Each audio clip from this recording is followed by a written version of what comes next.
Permanent hair removal at Anos. Flat 25% off. Call 970-389919.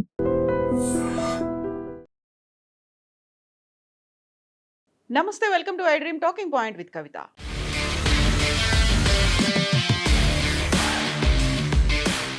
పాకిస్తాన్లో వరుసగా ఉగ్రవాద కీలక నేతల హత్యలు కొనసాగుతూనే ఉన్నాయి. తాజాగా మోస్ట్ వాంటెడ్ ఉగ్రవాది 2019 పుల్వామా దాడి సూత్రధారి హతమయ్యాడు. అతన్ని గుర్తు తెలియని వ్యక్తులు పాకిస్తాన్ ఆక్రమిత కాశ్మీర్లో హతమార్చారు. 2019లో పుల్వామా ఆత్మాహుతి దాడికి ప్రధాన సూత్రధారి చనిపోయారు. ఐఎస్ఐ రక్షణలో ఉన్న సమయంలోనే ఈ దాడి జరిగింది. తీవ్రంగా గాయపడినటువంటి ఆ తీవ్రవాది హంజాని రావల్పిండి సైనిక ఆసుపత్రిలో చేర్చినప్పటికి కూడా చికిత్స పొందుతూ ఆయన మృతి చెందారు. కఠిన భద్రత నడుమ సంచరిస్తున్న సమయంలోనే హంజా మీద దుండగులు కాల్పులకు తెగబడ్డారు. ఈ ఘటనలో తీవ్రంగా గాయపడినటువంటి హంజాను వెంటనే హెలికాప్టర్ ద్వారా రావల్పిండి సైనిక ఆసుపత్రికి తరలించారు. అక్కడే ఆయన చికిత్స పొందుతూ మరణించారని అధికారులు అనౌన్స్ చేశారు.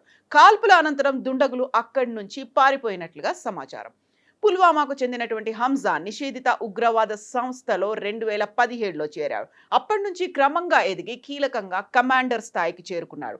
చివరకు 2022లో అతన్ని కేంద్ర మోస్ట్ వాంటెడ్ ఉగ్రవాదిగా ప్రకటించింది.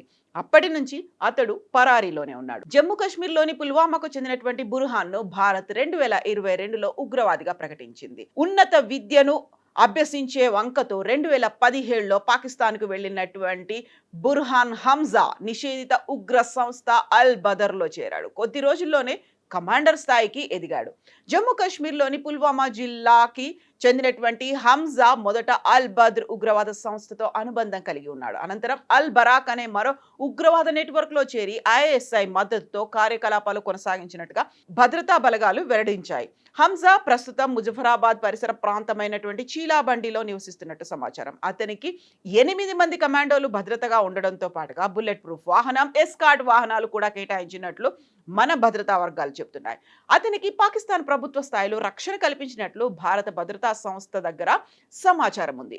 2019 ఫిబ్రవరి 14న సిఆర్పిఎఫ్ కాన్వాయ్ని లక్ష్యంగా చేసుకుని ఉగ్రవాదులు ఆత్మాహుతి దాడికి పాల్పడ్డారు. ఈ ఘటనలో 40 మంది సిఆర్పిఎఫ్ జవాన్లు అమరులయ్యారు. ఈ ఘటన వెనుక పాకిస్తాన్కు చెందినటువంటి జైషే మహమ్మద్ ఉగ్రవాద సంస్థ హస్తం ఉన్నట్లుగా భావించాయి నిఘా వర్గాలు. దాన్ని ఐడెంటిఫై చేశాయి. దీనికి ప్రతీకారంగా భారత్ ఫిబ్రవరి 26న పాకిస్తాన్ భూభాగంలోకి చొచ్చుకెళ్లి సైనిక దాడులు చేసింది. బాలాకోట్ మీద జైషే మహమ్మద్ ఉగ్ర స్థావరాలపై బాంబులను కురిపించింది. దీంతో పాక్ ప్రతీకార దాడులకు దిగడంతో ఇరు దేశాల సరిహద్దుల్లో ఉద్రిక్తతలు చెలరేగాయి. పాక్ యుద్ధ విమానాలతో ఆ దాడులను భారత్ వాయుసేన సమర్థవంతంగా తిప్పికొట్టింది. 2026 నుంచి పాకిస్తాన్లో ఉన్నటువంటి పాక్ ఆక్రమిత కాశ్మీర్లో లష్కర్ ఏ తోయిబా, జైషే మహమ్మద్, హిజ్బుల్ ముజాహిదీన్ వంటి ఉగ్రవాద సంస్థలకు చెందినటువంటి 50 మందికి పైగా అగ్ర కమాండర్లను గుర్తు తెలియని దుండగులు హతమార్చారు. ఇక హంజా భారత్ వ్యతిరేక ఉగ్రవాద కార్యకలాపాలలో చురుకుగా పాల్గొన్నాడని, దక్షిణ కాశ్మీర్లో ఉన్నటువంటి యువతను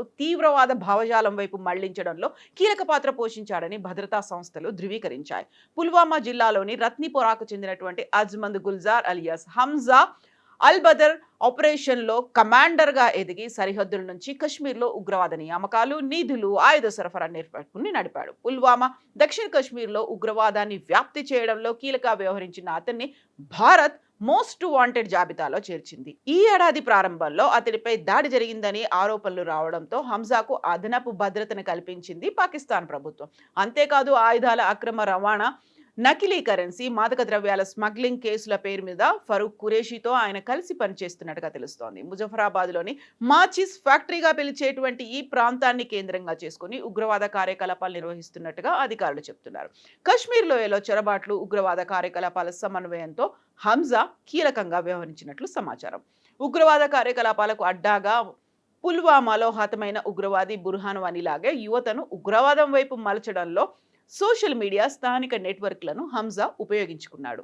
2019 ఫిబ్రవరి 14న పుల్వామాలో సిఆర్పీఎఫ్ కాన్వాయ్పై జరిగినటువంటి దాడిలో 40 మంది జవాన్లు అమరులయ్యారు. పాకిస్తాన్ కేంద్రంగా పనిచేసే జైషే మహమ్మద్ ఈ దాడికి బాధ్యత వహించింది. ఈ ఘటన దేశవ్యాప్తంగా తీవ్ర ఆగ్రహాన్ని రేకెత్తించింది. దాడికి ప్రతీకారంగా భారత వైమానిక దళం 2019 ఫిబ్రవరి 26న బాలాకోట్లో ఉన్నటువంటి జైషే మహమ్మద్ శిక్షణా శిబిరాలపై వైమానిక దాడులు నిర్వహించింది. ఉగ్రవాద మౌలిక సదుపాయాలను లక్ష్యంగా చేసుకొని చేపట్టినటువంటి ఈ ఆపరేషన్ అంతర్జాతీయ స్థాయిలో ప్రాధాన్యత సంతరించుకుంది. ఒకవైపు భారత వ్యతిరేక కార్యకలాపాలకు పాల్పడుతూ ఐఎస్ఐ అధికారులతో అతను సన్నిహితంగా మెలిగినట్టు తెలుస్తోంది. ముఖ్యంగా కల్నల్ రిజ్వాన్ అనే ఐఎస్ఐ అధికారితో అతనికి దగ్గర సంబంధాలున్నట్టుగా అధికారులు చెప్తున్నారు. హంజా ఇటీవలే మాజీ హిజ్బుల్ ముజాహిదీన్ కార్యకర్త కుమార్తెను వివాహం చేసుకున్నట్లు సమాచారం. పాకిస్తాన్లోని ఉగ్రవాద నెట్వర్క్లకు అతనికి ఉన్నటువంటి బంధాలు మరింత బలపడినటువంటి నేపథ్యంలో భద్రతా బలగాలు కశ్మీర్లో ఉగ్రవాదానికి తిరిగి ఊపిరి పోసేందుకే కుట్ర చేస్తున్నటువంటి ఉగ్ర సంస్థలకు హంజా మరణం గట్టి ఎదురు దెబ్బ కానుందని భద్రతా సంస్థలు అభిప్రాయపడుతున్నాయి. ఏప్రిల్లో ఖైబర్ పఖ్తూన్ఖ్వా ప్రావిన్స్లో లష్కరే తోయిబా ఉగ్రవాద సంస్థ కమాండర్ షేక్ యూసుఫ్ అఫ్రిదీని గుర్తు తెలియని దుండగులు కాల్చి చంపారు. హఫీజ్ సయీద్కు సన్నిహితుడైనటువంటి అఫ్రిదీపై దుండగులు దఫాలుగా కాల్పులు జరిపారు. మార్చిలో లాహోర్లో ఒక టీవీ స్టేషన్ బయట మోస్ట్ వాంటెడ్ ఉగ్రవాది హమీర్ హంసాను గుర్తు తెలియని దుండగులు లక్ష్యంగా చేసుకున్నారు.